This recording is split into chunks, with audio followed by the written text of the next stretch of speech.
Star Trek Voyager always deserved a movie, but the show's premise meant it couldn't follow TOS and TNG.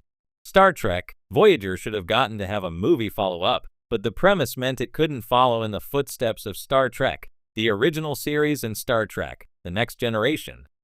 After the original series cancellation, the franchise lived on in 6 Star Trek films, beginning with 1979's Star Trek, the motion picture. When Star Trek VI, The Undiscovered Country, hit theaters, Star Trek, The Next Generation was in its 5th season. After The Next Generation ended, the cinematic torch passed from the TOS cast to the USS Enterprise D crew in 1994 Star Trek Generations. It made sense that Star Trek, Deep Space Nine, and Star Trek, Voyager films would follow TNG's movies, either with contemporaneous installments or through a Generations-style passing of the torch. The Voyager cameo from Admiral Catherine Janeway, Kate Mulgrew, in the 4th outing for the TNG cast, Star Trek Nemesis, wasn't the major crossover experience that Star Trek Generations was, but Janeway's Nemesis appearance still hinted at the possibility of more Voyager in future Star Trek projects.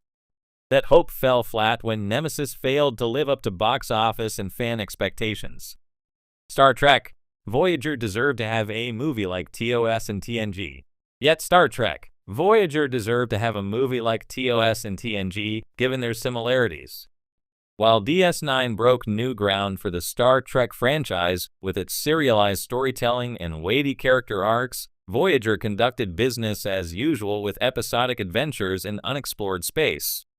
As with TNG, it wasn't necessary to know complicated backstories to understand Voyager's cast of characters. Most could be explained within the dialogue. Captain Catherine Janeway's USS Voyager even made first contact with more alien species than anyone since Captain James Kirk, William Shatner. In some ways, Voyager's 12 two-part episodes act like short movies in their own right.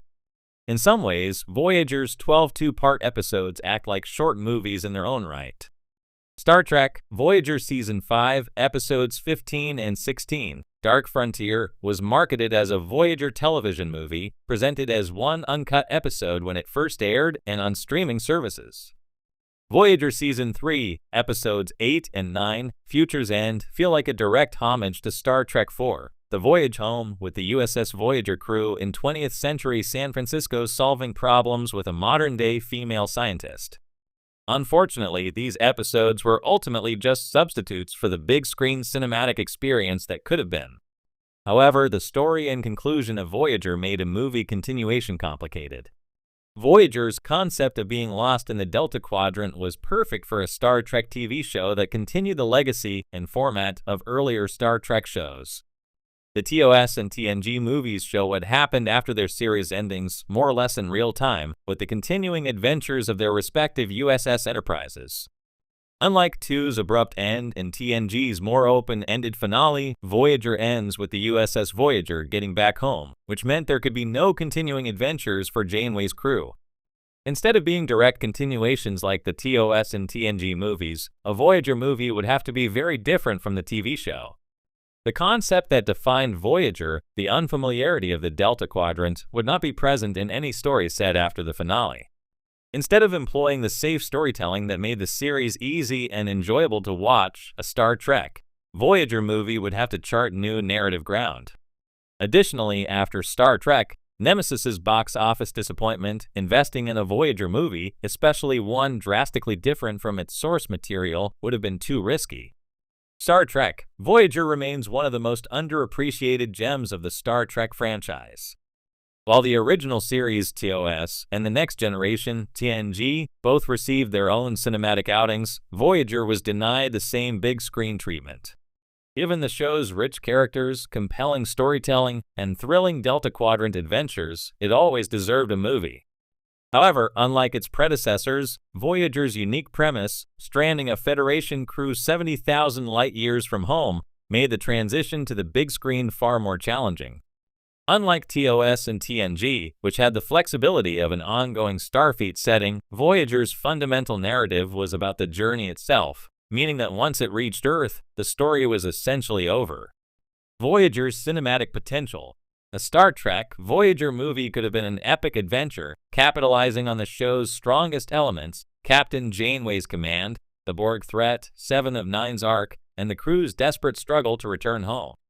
The show offered some of the franchise's best high-concept sci-fi, from time travel epics like Year of Hell to philosophical dilemmas in Tuvix and Latent Image. Given the right script and vision, a Voyager film could have provided the closure and spectacle the series finale, Endgame, left somewhat unresolved. Imagine a Voyager movie picking up where Endgame left off, exploring the consequences of the crew's sudden return to the Alpha Quadrant. How would Starfleet react to Janeway's controversial decisions? What would happen to the Maquis members now that their faction was wiped out?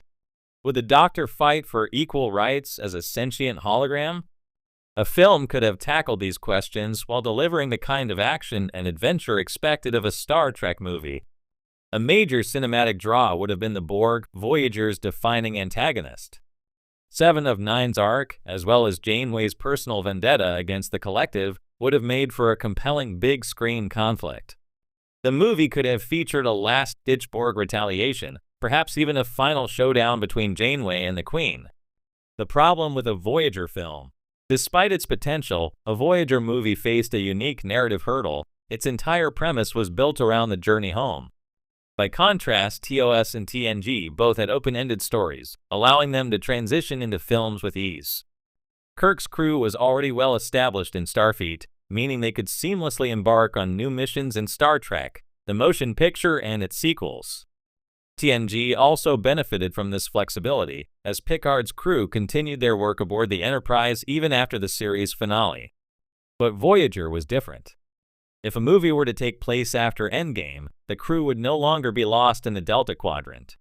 They would be split up, reassigned to different posts, and struggling to readjust to life back in Starfleet. While this could have been an interesting dramatic exploration, it lacked the kind of high-stakes adventure typical of a Star Trek film. Without the ship's isolated predicament, much of what made Voyager distinct would be lost. One alternative would have been a mid-series movie, similar to how the X-Files managed a theatrical release between seasons. A Voyager film could have been a standalone adventure set during their journey home, perhaps an extended Year of Hell scenario or an even more intense Borg encounter. However, since Voyager's core mission was to return to Earth, any major status quo change in a film would have felt out of place, as it couldn't truly resolve their predicament without undermining the series itself. Missed opportunities and fan demand. Despite these challenges, fans have long expressed a desire for a Voyager movie. The cast remains beloved, and many of the actors, including Kate Mulgrew, Jerry Ryan, and Robert Picardo, have continued to appear in Star Trek projects like Star Trek, Prodigy, and Picard. A nostalgic, legacy-driven Voyager film could have been a great addition to Star Trek's cinematic history, much like Star Trek. Picard Season 3 essentially functioned as an unofficial TNG movie. Paramount's focus on TNG films in the late 90s and early 2000s left Voyager in the shadows. By the time Voyager ended in 2001, Star Trek Nemesis was already struggling at the box office, leading to a decline in Star Trek's cinematic presence. Had Voyager concluded a few years earlier, it might have had a shot at a theatrical film before franchise fatigue set in. A new hope for Voyager fans? Even though Voyager never received a film, there's still a chance for a revival in the modern Star Trek landscape. With the franchise enjoying a resurgence on Paramount+, a Voyager reunion film, perhaps as a streaming exclusive event, could finally give the crew the big screen treatment they deserve.